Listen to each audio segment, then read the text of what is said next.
फिर भी एक है प्यासे, फिर भी एक है प्यासे।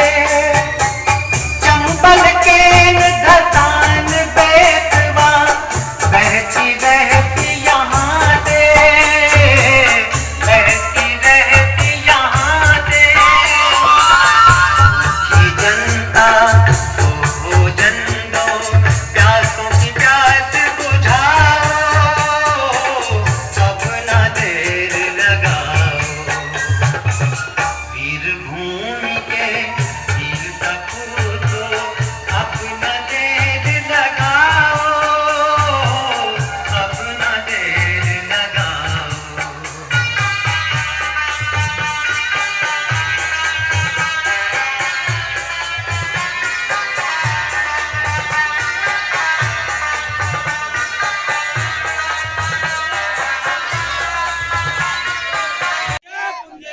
जय जय बुंदेलखंड, जय जय बुंदेलखंड, जय जय बुंदेलखंड, जय जय बुंदेलखंड, जय जय बुंदेलखंड, जय जय।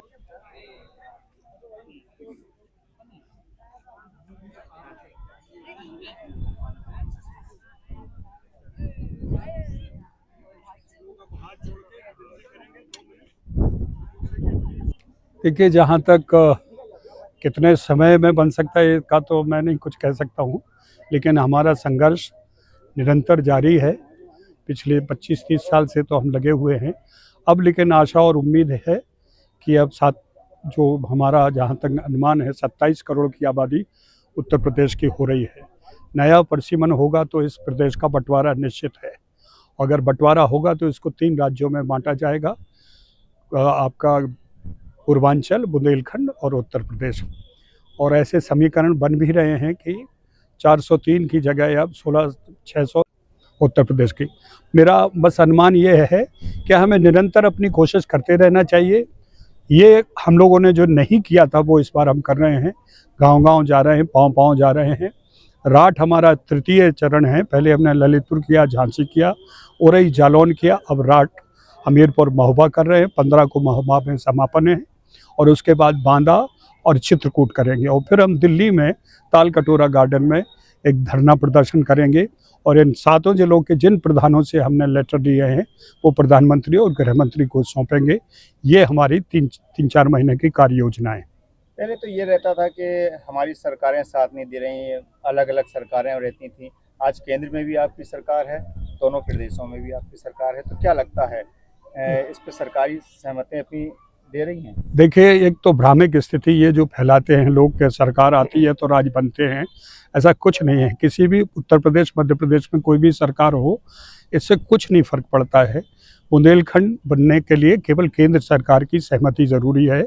एक प्रस्ताव आएगा, उस पर वोट डलेगा, वोट पास होने के बाद वही प्रस्ताव राज्यसभा में जाएगा और राज्यसभा के बाद राष्ट्रपति के पास जाएगा अनुमोदन के लिए। राज्य सरकारों का कहीं कोई भूमिका नहीं है। जब उत्तराखंड बना था तो मुलायम सिंह का भयंकर विरोध था, छत्तीसगढ़ बना तो उधर विरोध था, झारखंड बना तो आपका लालू प्रसाद यादव का विरोध था।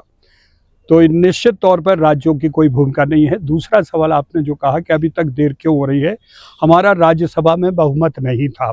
अगर प्रस्ताव हम लोकसभा से पास करवा भी लेते तो राज्यसभा में छोटे राज्यों का प्रस्ताव पास नहीं होता। अब स्थिति जो मेरी जहाँ तक हायर लेवल पे बात है, बड़े बड़े उनसे मंत्रियों से, माननीय अमित शाह से भी चर्चा हुई तो उन्होंने यही कहा कि इस वक्त राज्य हमारी प्राथमिकता में नहीं है। हमारी प्रायोरिटी में देश की दूसरी समस्याएं हैं, तलाक 307, राम मंदिर, ये बड़ी बड़ी समस्याएं हैं। लेकिन निश्चित तौर पर छोटे राज्यों की बात हमारे मैनिफेस्टो में है। हम चाहते हैं कि प्रदेश में छोटे राज्यों हों ताकि तरक्की प्रशासनिक और आर्थिक दृष्टि से जल्दी हो सके। तो भारतीय जनता पार्टी के राज्य में 3 राज्य बने हैं, उनके मैनिफेस्टो में है। और मेरी सीधी चर्चा है, माननीय राजनाथ सिंह से भी हमारी बात हुई थी जब वो गृह मंत्री थे, अभी शाह जी से भी बात है। बराबर हम जिस यात्रा को आप देख रहे हैं इसकी सूचना गृह मंत्री को है, प्रधानमंत्री को है, माननीय राष्ट्रपति जी को है। तो हम लोग योजनाबद्ध तरीके से काम कर रहे हैं, पेपर पे अलग काम कर रहे हैं और जनता में अलग जाके काम कर रहे हैं। धन्यवाद। एक और आपका यहाँ पर ये विश्वविद्यालय की चर्चा चल रही है, इस कॉलेज को बनाया जाए। मेरा पूरा समर्थन है कि उस स्वामी ने, उस महान आत्मा ने जिसने शिक्षा का बुंदेलखंड में नींव रखी, उसको कम से कम एक श्रद्धांजलि तो हम दे सकते हैं कि इस क्षेत्र को, इस जगह को, इस कॉलेज को विश्वविद्यालय बनाया जाए। और दूसरा जो सवाल है, राठ का बहुत ज्वलंत है कि राठ को ज़िला बनाया जाए। बहुत पहले हम राठ को ज़िला बनाने की सहमति दे चुके हैं और बुंदेलखंड मुक्ति मोर्चा ने इसका समर्थन भी किया था। लेकिन हम ये कहते हैं कि बुंदेलखंड राज बन गया तो सब कुछ हो जाएगा। 100 बीमारियों का एक इलाज, और वो है बुंदेलखंड राज। गजब बुंदेलखंड। आगे सर स्वागत। और दरअसल क्या हुआ, हम लोग गाहे बगाहे गाँव को हम नहीं छू पाए। शहरों में हम गए, हम लोगों ने शहरों में व्यवसायियों में पढ़े लिखे लोगों से अपनी बात कही और उन तक तो हमारी बात पहुंच गई। लेकिन हम जो एक जन जन का हम एक आंदोलन जिसको हम करना चाह रहे थे, वो किसी कारण से हम गाँव नहीं पहुँच पाए और वो बन नहीं पा रहा। तो इस बार हम लोगों ने पूरे 18 संगठन ने संयुक्त मोर्चे ने ये तय किया कि क्यों ना ये प्रयोग हम करके देखें कि हम 5-10 गाँव में एक दिन में नापें और फिर उसके बाद एक गाँव में विश्राम करें और उसी गांव से 2 बच्चे लेके अगले फिर 5-10 गाँव को नापें।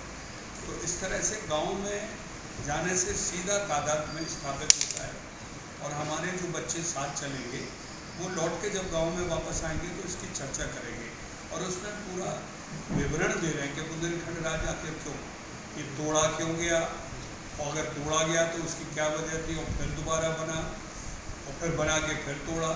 तो ये सारी, और तीसरी जो सबसे बड़ी समस्या ये है कि यहाँ से जो 67-68% पलायन है, यहाँ का पढ़ा लिखा बच्चा जो कि यहाँ पढ़ लिखता है, यहाँ पे सब कुछ आबो हवा ज़मीन सबका उपयोग करता है और वो चला जाता है दिल्ली बॉम्बे। अपनी जो गुणवत्ता है, जो उसके टैलेंट्स हैं, उसका इस्तेमाल वो दूसरे शहर दूसरे स्टेट में जाके करता है।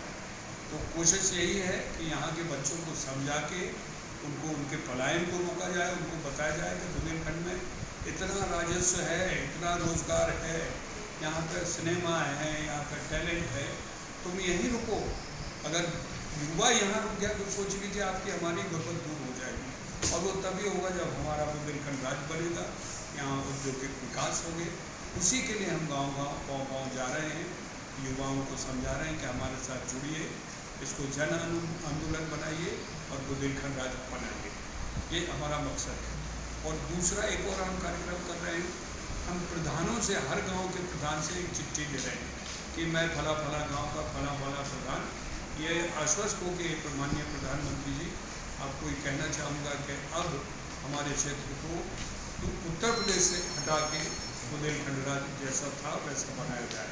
ये चिट्ठी लेकर हम, जैसा आपको कहा है कि 7 जिले होने के बाद दिल्ली में जो भी हमारे समय मिला, हम ताल कटोरा या जंतर मंतर पर हमारा प्रदर्शन होगा और वही सारे पत्र प्रधानमंत्री, गृह मंत्री और राष्ट्रपति को देंगे जो यहाँ से प्रधानमंत्री ले रहे हैं।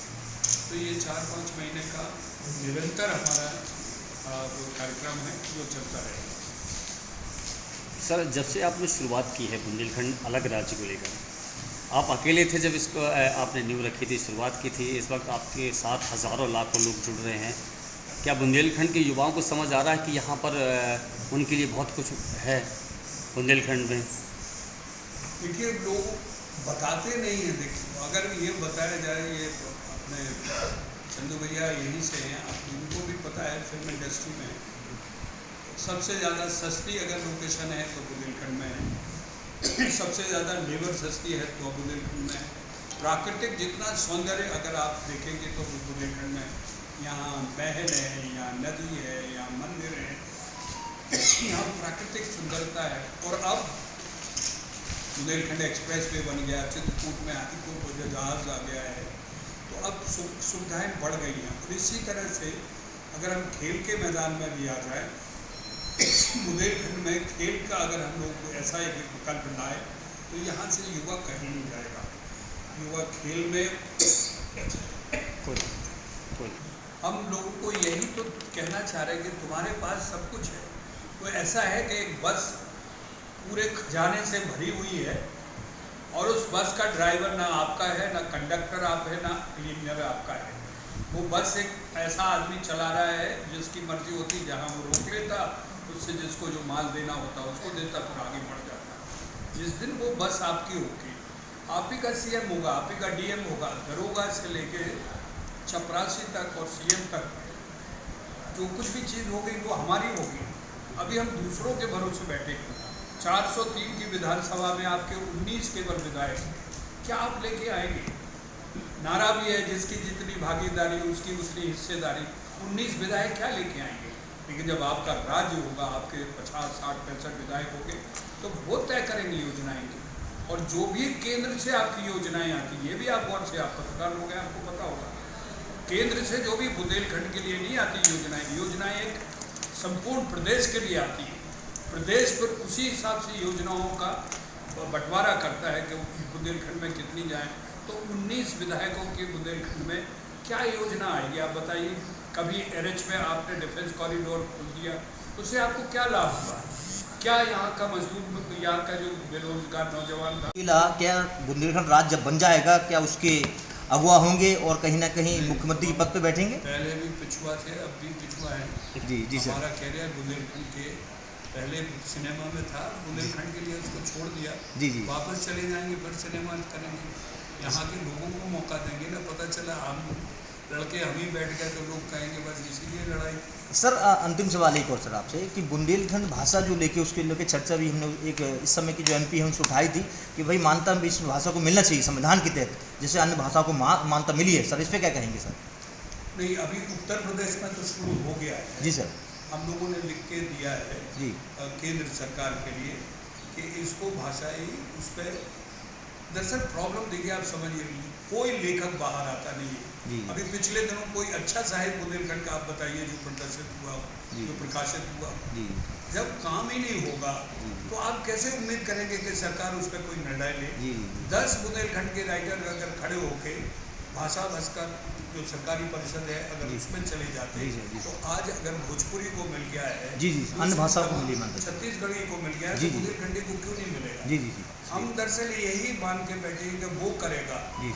भगत सिंह बेटा तो हो लेकिन मेरे घर में ना हो, पड़ोसी के में हो, फांसी वो उसको लग जाए, ऐसे नहीं होगा। कल हम जब बैठे थे प्रसन्न, हम उनके घर बैठे थे।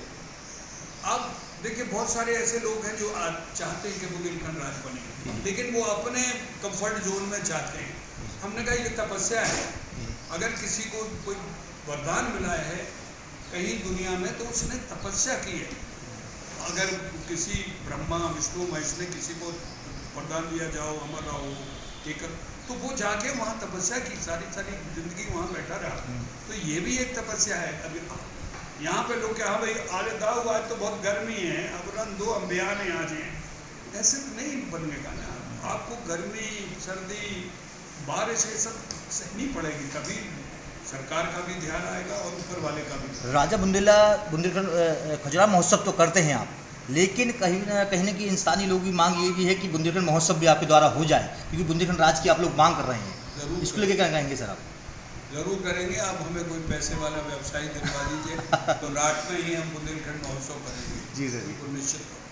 धन्यवाद आपको। अगर सबसे बड़ा डायमंड का खजाना पन्ना में हमारे पास है 35,000 करोड़ रुपए। आप सर आपका जो आंदोलन है सर, ये जो उत्तर प्रदेश का जो हिस्सा है बुंदेलखंड का, 7 जिलों का, इसको लेकर तो चर्चाएं होती हैं समाचार पत्रों में भी और कहीं ना कहीं जनता के समाज के बीच में भी, लेकिन अन्य जो इलाका है मध्य प्रदेश का जो 7 जिले लगते हैं उसको लग के ही पूरा बुंदेलखंड राज बनेगा।